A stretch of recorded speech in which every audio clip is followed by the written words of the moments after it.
اس سالانہ مقابلہ میں جس عنوان کے تحت کچھ لب کشائی کرنے کی جسارت کر رہا ہوں وہ ہے ہم اہل حدیث کیوں ہیں۔ معزز سامعین کرام، سب سے پہلے یہ بیان کرنا ہمارے لیے مناسب ہوگا کہ اہل حدیث کی وجہ تسمیہ کیا ہے۔ اہل حدیث دو کلموں سے مرکب ہے، ایک اہل، دوسرے حدیث۔ اہل کہتے ہیں کسی چیز کی طرف نسبت کرنا، اور حدیث جمہور محدثین کے اصطلاح میں نبی صلی اللہ علیہ وسلم کے قول و فعل و تقریر کو کہتے ہیں۔ قرآن مجید میں نبی صلی اللہ علیہ وسلم کی پاک باتوں کو حدیث کہا گیا ہے۔ چنانچہ اللہ تبارک و تعالی سورۃ التحریم آیت نمبر 3 کے اندر فرماتے ہیں وَإِذْ أَسَرَّ النَّبِيُّ إِلَىٰ بَعْضِ أَزْوَاجِهِ حَدِيثًا۔ اس آیت کریمہ میں آپ صلی اللہ علیہ وسلم کا اپنی بیویوں سے پوشیدہ بات کرنے کو حدیث کہا گیا ہے، اور اللہ کے نبی صلی اللہ علیہ وسلم نے ارشاد فرمایا نَضَّرَ اللَّهُ امْرَأً سَمِعَ مِنَّا حَدِيثًا فَحَفِظَهُ حَتَّىٰ يُبَلِّغَهُ۔ اللہ تعالیٰ اس شخص کو ہمیشہ تر و تازہ رکھے جس نے میری حدیث کو سن کر یاد رکھا یہاں تک کہ اسے دوسروں تک پہنچا۔ قرآن مجید جو اللہ کا کلام ہے اسے ہی حدیث کہا گیا ہے، جیسا کہ اللہ کے نبی صلی اللہ علیہ وسلم جمعہ کے خطبہ میں ارشاد فرمایا کرتے تھے فَإِنَّ خَيْرَ الْحَدِيثِ کتاب اللہ، یعنی بلا شبہ بہترین حدیث اللہ تعالیٰ کی کتاب قرآن مجید ہے۔ دوسری جگہ اللہ رب العزت نے ارشاد فرمایا اللہ نزل احسن الحدیث، اور فرمایا وَمَنْ أَصْدَقُ مِنَ اللَّهِ حَدِيثًا۔ مذکور آیت اس بات پر دال ہے کہ قرآن کو بھی حدیث کہا گیا ہے۔ برادران اسلام، اہل حدیث کہلانے کا مسئلہ نیا نہیں ہے۔ جب سے حدیث کو جمع کرنے کا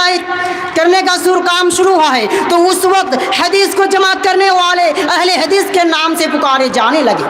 اس لیے وہ حدیث والے تھے، اور ان کا ایک خاص منہج تھا، اور وہ منہج کتاب اللہ اور رسول اللہ صلی اللہ علیہ وسلم کے طریقہ پر عمل کرنے کا تھا۔ اس لقب میں کوئی امتیازی بات نہیں تھی، لیکن رفتہ رفتہ امتیاز شروع ہوا، لیکن رفتہ رفتہ امتیاز شروع ہوئی۔ اس کی شکل یہ ہوئی کہ حضرت علی رضی اللہ تعالیٰ عنہ کے زمانہ میں جب شیعہ اور خارجی وجود میں آئے تو ایک گروپ شیعہ ہو گیا، دوسرا گروپ خارجی ہو گیا، باقی جو امت بچی وہ جمہور مسلمان تھی۔ یہ جمہور مسلمان کے نام سے معروف تھے۔ بس خارجی اور رافضی اور مسلمان یہ تین گروپ ہوئے، پھر مسلمانوں میں عقائد کا فتنہ اٹھنا شروع ہوا، اس سے معتزلہ پیدا ہوئے، جہمیہ پیدا ہوئے، اور مختلف قسم میں فرقے پیدا ہوئے، اور ہر فرقہ فتنہ کے ساتھ ایک خاص نام سے موسوم ہوا۔ اس طرح جو جمہور مسلمان یعنی عام مسلمان ان کی جمہوریت ختم ہو گئی اور مسلمان مختلف فرقوں میں تقسیم ہو گئے۔ لہذا جو مسلمان اس راستہ پر باقی بچے جو راستہ حضرت علی رضی اللہ تعالیٰ عنہ کے زمانہ میں خارجیوں اور رافضیوں کو چھوڑ کر تھا، اب ان مسلمانوں کو ان نئے فرقوں کے مقابلہ میں اہل سنت والجماعت کہا جانے لگا۔ پھر اہل سنت والجماعت نے تفرقہ مچا اور 4 اماموں کے پیروکار 4 ناموں سے مشہور ہو گئے، کیونکہ یہی طریقہ اور منہج صحابہ رضی اللہ عنہم اور محدثین کا بھی تھا۔ عزیزان گرامی، قرآن مجید و سنت رسول کے حقیقی داعی اور قرآن و سنت کے حقیقی ترجمان جماعت اہل حدیث، جس کو دنیا کے مختلف علاقوں میں مختلف ناموں سے یاد کیا جاتا ہے، کہیں یہ سلفیت کے نام سے موسوم ہے، کہیں اس کا اہل حدیثیت کے نام سے، کہیں وہابی تحریک اور دوسرے ناموں سے موسوم کیا جاتا ہے، لیکن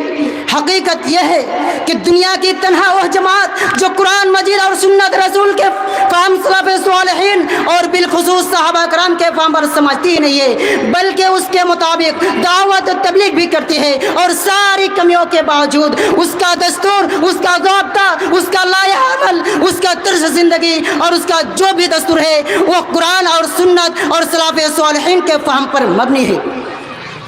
جماعت اہل حدیث وہ جماعت ہے جس کے صفات العارو میں اور جس کی ترویج میں، جس کی بنیاد میں خود رسول اکرم صلی اللہ علیہ وسلم کی نام گرامی، اسم گرامی اور سید الانبیاء جناب محمد رسول اللہ صلی اللہ علیہ وسلم کے دستور اور اصول کے نتیجے میں اس جماعت کو دنیا کی تنہا اس جماعت سے موسوم کیا جانا چاہیے جس جماعت نے ہر دور میں تمام اٹھنے والے فتنوں کا صحیح انداز سے مقابلہ کیا، قرآن و سنت کے روشنی میں اس کا دندن شکن جواب دیا، قرآن و سنت کے روشنی میں انہوں نے دنیا کے کسی بھی خطوں میں سانس لی ہو، کہیں بھی زندگی گزاری ہو، کہیں بھی تحریکیات کو قائم کیا ہو، کہیں بھی تنظیم قائم کی ہو، کہیں بھی لوگوں سے نبر آزمائے ہو، کہیں جماعت کے نام پر انہوں نے تنظیم بنائی ہو، مساجد کا قیام کیا ہو، مدارس کا قیام کیا ہو، لوگوں سے تعلقات بنائے ہو، لیکن دنیا کے تمام خطوں میں اس جماعت اہل حدیث اور سلفی تنظیم کی، سلفی تحریک کی یہی امتیازی خصوصیت رہی ہے کہ انہوں نے ہر دور میں بدعات و خرافات اور ہر قسم کی غلط رسم و رواج کے خلاف دندن شکن جواب دے کر کے ان چیزوں کے خلاف الامہ جہاد بلند کیا ہے۔ جماعت اہل حدیث وہ جماعت ہے جس کے اول صفات العارو نے صحابہ کرام کا نام نامی گرامی ہم سننے کے بعد اس پر فخر محسوس کرتے ہیں۔ صحابہ کرام نے کسی امام کی تقلید نہیں کی، صحابہ کرام نے رسول کے بنیادوں پر، آپ کی آیت اور آپ کی دلائل کی بنیاد پر، آپ کی اتباع اور تقلید کی بنیاد پر، آپ کی سیرت کی بنیاد پر، آپ کی پیروں کی بنیاد پر، آپ کی عادت اور عبادت کی بنیاد پر، آپ کی احکام و مسائل کے بنیاد پر اس جماعت کے پاس صحابہ کرام کی شکل میں جو پیغام دنیا کے سامنے وہ خالص کتاب و سنت کا پیغام تھا، قرآن مجید کا پیغام تھا، سنت رسول کا پیغام تھا، فہم سلف صالحین کا پیغام تھا۔ اس جماعت کے پاس یہ خوبیاں ہیں کہ اس جماعت کے پاس فقہ کی کوئی کتاب نہیں، اس جماعت کے پاس اس کے علماء کرام کی کوئی رائے نہیں، اس جماعت کے پاس کسی امام یا کسی امام کی تقلید نہیں۔ آخر میں اللہ تعالیٰ سے دعا ہے کہ اللہ رب العالمین ہم سبھی مسلمان کو قرآن اور حدیث پر عمل کرنے کی توفیق عطا فرما، آمین۔ السلام علیکم ورحمۃ اللہ۔